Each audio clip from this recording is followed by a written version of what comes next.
অগ্নিমূল্য বাজার দর নিয়ন্ত্রণে রাজ্য সরকার কর্তৃক গঠিত টাস্ক ফোর্স এনফোর্সমেন্ট ডিপার্টমেন্টের সাথে নিয়ে আজ নদিয়ার বাতকুল্লার বিভিন্ন বাজার পরিদর্শন করলেন BDO. Our channel content only for education and information purpose. We do not promote any violence, criminal activity, crime against women, or self-injuries and communal disharmony.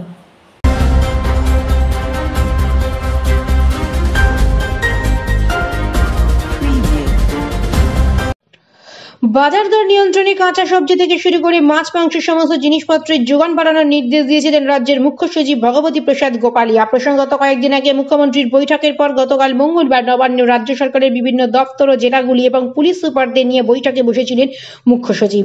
এদিনের এই বৈঠকের লক্ষ্য ছিল মুখ্যমন্ত্রী যে নির্দেশ দিয়েছেন তা সঠিকভাবে মানা হচ্ছে কিনা তার মূল্যায়ন করা। সেখানে বিভিন্ন দপ্তর তথা পুলিশের কাছ থেকে বর্তমানে বিভিন্ন বাজারের বাজার দর সম্পর্কে জানতে চান মুখ্য সচিব। সেক্ষেত্রে বিগত 8 দিনে বাজার দরে কতটা পরিবর্তন এসেছে সে বিষয়ে খবর নেন তিনি। আজ সকাল থেকেই নদিয়া জেলার বাতকুল্লা 1 নম্বর গ্রাম পঞ্চায়েত এবং তাহিরপুর থানার উদ্যোগে বাতকুল্লা ধান হাট বাজারে পরিদর্শনে আসেন Hanskhali block development officer Sayantan Bhattacharya. এই পরিদর্শনে তার সাথে উপস্থিত ছিলেন তাহিরপুর থানার OC Sujoy Kumar Das, Hanskhali block development officer Sayantan Bhattacharya, Batkulla 1 নম্বর গ্রাম পঞ্চায়েতের প্রধান রীতা বিশ্বাস এবং উপপ্রধান সুবীর বিশ্বাস। এছাড়া উপস্থিত ছিলেন হাঁসখালি ব্লক সভাপতি ও অন্যান্য নেতৃবৃন্দরা।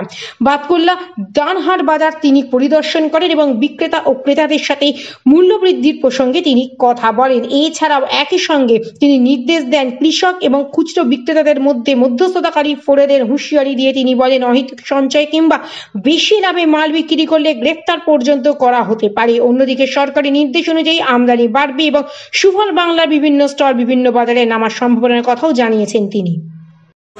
একটা বড় বাজার, এখানে একটা বড় সবজির মার্কেট আছে, যেটা আমাদের মাননীয় মুখ্যমন্ত্রী যে নির্দেশ দিয়েছেন যে সব জেলার সবজির দামটা মার্কেটে প্রচুর দাম বেড়ে গেছে, সেইটা নিয়েই আমাদের জেলা শাসকের নির্দেশে আমরা এসেছি আর আমরা বাজারে দেখলাম। এখানে আমাদের বড় আছে, আমাদের বিভিন্ন পঞ্চায়েত সমিতির আমাদের মেম্বার, এখানকার লোকাল প্রধান যারা আছেন, পলিটিক্যাল পার্টিরা আছেন সবাই, এবং বাজার সমিতি যারা সবাইকে নিয়ে আমরা বললাম, বিভিন্ন যারা বিক্রি করছেন তাদের সাথে আমরা কথা বললাম এবং আমরা জিনিসটা বোঝানোর চেষ্টা করলাম যে দামটা লাগাম ছাড়া না হয় এবং মানে মানুষের জন্য আয়ত্তের বাইরে না যায়, এটাই আমাদের মূল উদ্দেশ্য ছিল। এবং এখানে আমাদের ভালোই সাহায্য সবাই বুঝেছেন বিষয়টা এবং সেই অনুযায়ী আমরা চেষ্টা করবেন, এটাই আমরা আবার বলেছি আমরা আসছি। আমরা একটা ফেব্রুয়ারি আগে ভিজিট করছি, বিভিন্ন আমাদের হাঁসখালি ব্লকের আন্ডারে বিভিন্ন মার্কেটগুলো আছে সেখানে আমরা ভিজিট করছি এবং এটা আমরা পাইকারি রেটের থেকে খুব বেশি যে দামে বলছে দাম, কারণ আলু ওরা বলছে পাইকারি আমরা 29 টাকা কিনছি, আমরা দেখলাম 32 টাকা বিক্রি করছি বা 33 টাকা বিক্রি করছি। ঠিক আছে, খুব যে পাইকারি থেকে খুব যে ডিফারেন্স আছে এরকম না।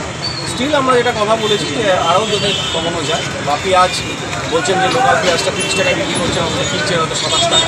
ঠিক আছে, তো যাই হোক সেরকমভাবে ওনাদেরকে সচেতন একটু করা হয়েছে। আমরা এরপর হয়তো যারা মানে বড় পাইকারি বিজনেসম্যান আছে তাদের সাথেও আমরা কথা বলার চেষ্টা করবো যে সেটাও যদি কিছু কমানো যায় তাহলে হয়তো আরও জিনিসটা দাম এটা মার্কেটে এখন যাচ্ছি, প্রতিদিনই যাচ্ছি। ঠিক আছে, এবং মানুষজনকে সচেতন করা, যারা ব্যবসায়ী তাদেরকে বলা, এটা তো পারস্পরিক সমঝোতা একটা সমন্বয়ের মধ্যে দিয়ে হবে, সেই প্রক্রিয়া আমরা করছি। ওরা আশা করছি অনেকটাই আমাদের দাম কমে আসবে।